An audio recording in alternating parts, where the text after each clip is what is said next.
Hey guys, welcome to another episode of Yoga Break It Down. I'm Yoga Suze. In this episode of Yoga Break It Down, we're going to explore stretches for the wrists, fingers, and feet. The first stretch that we're going to do involves the fingers. So in this one, we're going to stretch each finger individually, and in this way, the stretch is actually going to go up the hand and maybe even into the wrist. I'm going to show you some detail about this finger stretch that maybe you can't see from the physical image of me on the split screen. On the split screen, I have my arms down and my shoulders relaxed because we want to relax all of the areas of the body that are not involved in a yoga stretch, always, so this included. So I have my hands hanging down, my arms hanging down. But I'll show you here some of the mechanics of it that maybe you can't see. So the basics of this stretch is that you're going to draw each finger in towards the center of the palm one at a time while extending all other fingers out away from the palm without bending in the wrist. So those are the rules.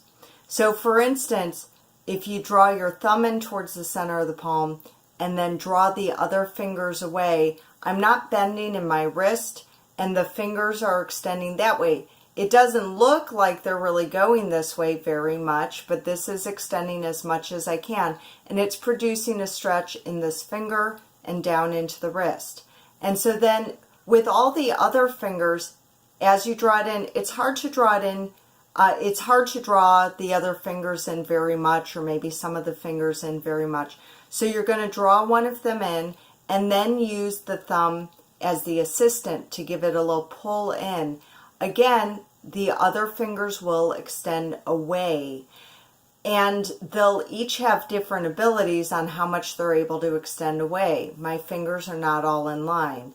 Again, I have the wrist straight, and I feel a stretch throughout the fingers involved, into the hand, and a little bit down into the wrist. So you would do that with each of the fingers in the way that I'm demonstrating on the split screen. Many people have pain, discomfort, maybe carpal tunnel syndrome in the wrists, and often due to computer use, to extended time with their hands at the keyboard. When we're at the keyboard, our hands may be straight, our hands and wrists may be straight, but often there's a slight bend in the wrist like this. Oddly, most of the stretches that are recommended for the wrist involve the wrist continuing to bend in that way, such as something where you're giving a little support of the hand, drawing the hand down, stretching the wrist, but that's the same position that you were at the keyboard. So I like to stretch the wrists the opposite way. So as you can see in my demonstration on the split screen, I'm placing the top of my hand at the side of the torso, at the side of the ribs. That's going to be the most full stretch.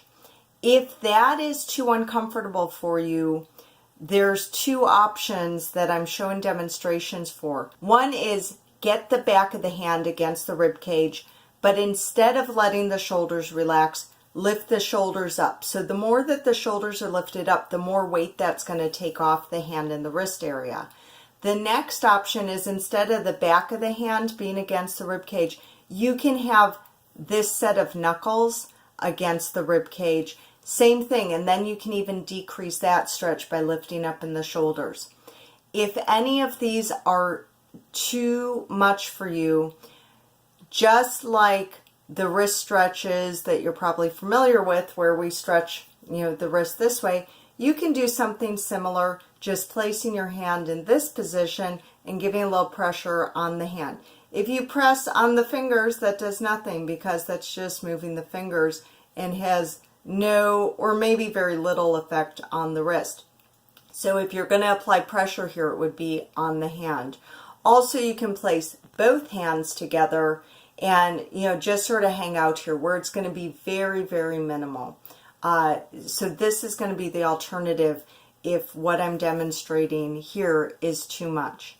For those of you who are able to get the back of the hand against the rib cage with a degree of comfort, and in yoga often we're looking into something where we don't feel pain, we don't feel at least high amounts of pain, we might feel some discomfort. So we really got to get into recognizing what is pain and what is discomfort. So if you can get in this position maybe with just a little discomfort, you're going to focus on relaxing into it. So again, if the stretch is okay enough to relax in the shoulders, that does increase the stretch here on the hand and the wrist, but it's going to help us to breathe into the stretch and to allow the stretch to deepen. So we want to relax in the shoulders, we want to relax in the arms, the hand, the wrist. One other word of caution though, the deeper you breathe, the more the lungs expand into the rib cage, and the rib cage can even expand, and it's going to expand into the back of that hand. So that will actually increase the stretch as well. So this is the only time in yoga where I would ever suggest the option of not breathing deeply. If that causes you too much discomfort when your hands are in this position, if you breathe deeply into it, then ease off on the breathing. So the one time I'm going to recommend that or suggest that as an option. So we're going to get into now stretches for the feet. There's going to be two stretches that I'm showing. So this first one is done standing, and I'm demonstrating here using props of different heights. So you can use a yoga block if that is an okay stretch for you. That's going to be a more intense stretch. Whichever prop that you use, you place the ball of one foot on that prop. So you're not resting the arc of the foot, you're not hanging on with the toes, and you want the foot to be in a straight line and the toes are relaxed. The toes are not flexing, the toes are not pointing, and they're definitely not hanging on to the prop. As you're in this position, you're going to move more into the position by sinking down into the heel, into the floor, letting the ball of the foot sink into the prop. And then another way that you can increase the stretch is by letting your hips move closer to the wall. In these shots that I have on the split screen, I'm just showing the leg and the foot area. But what you can notice here is the angle of my lower leg.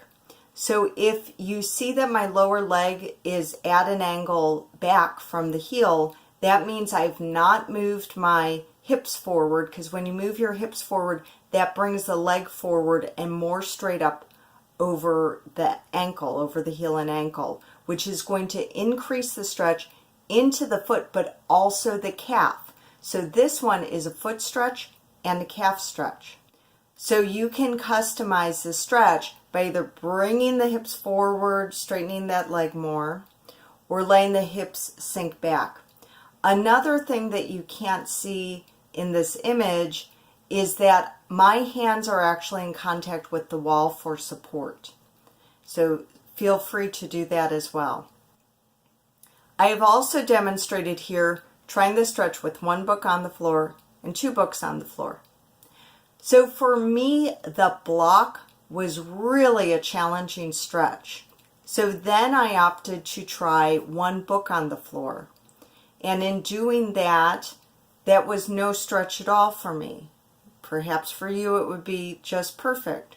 So then I found another book and I added that, and that ended up being just the perfect stretch, and it amounts to around half the thickness of a block, and that was just perfect for me. So play around with things that you have at home to find the right stretch. Again, when we are at our perfect place in a stretch, it's a place where we may feel some resistance, but we can breathe into it and we can let go into it and start to receive the stretch. That we can make progress in that. And by relaxing, breathing into it, it may be the resistance is there, then you're able to sink down into the heel, you're able to sink down into the ball of the foot, maybe you're able to adjust the hips forward a little bit, take a couple deep breaths, and then that resistance pops right back up again.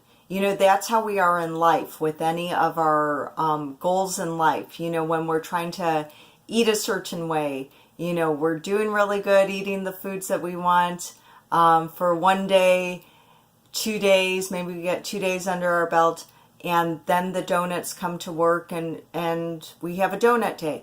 But then we go back to where we want to focus. So it's sort of the same while we're in a yoga pose, but in a much shorter amount of time. So we see the progress, we're breathing into it, we're sinking into it, and then the resistance pops back in, and then we go back to focusing on sinking into it, breathing into it. So you're doing fantastic. And with this stretch, as I've demonstrated, I recommend 1 foot at a time. Occasionally, you know, I encounter students who are not tight in the calves like I am. The calves are probably one of my tightest areas. So if you are not tight in the calves, you may put both feet up on your prop. I would say only do this if you're not encountering a great amount of resistance and you're able to work the hips forward in that position. If not, if the hips are jutting back out and the legs are back at an angle, I would say go to 1 foot where you can really master drawing the hips towards the wall and feeling that stretch. So when you're getting that deep stretch in the leg, the heel is sinking down in the floor, and simultaneously, you know, like in all our stretches, we're stretching in opposite directions. So the heel sinks down in the floor, we're lengthening up through the calf, up through the back of the leg, all the way up to the sits bone. This next foot stretch is on the floor, involves the knees, so you may realize very early on whether this is a go or no go for you. So you want to have a cushioned surface to place your knees on. The feet are close, so they can be hip distance or closer. You can bring the feet all the way together if you prefer. You're curling the toes under, and you want to get the toes curled under as much as you can, as though you were going to be able to lay the full ball of the foot on the floor. Maybe you can. I have not been able to make such an adjustment, but I think about that when I'm curling the toes under, trying to get the ball of the foot onto the floor. At that point, when your toes are curled under, your torso and hips are still raised. You're just on your knees.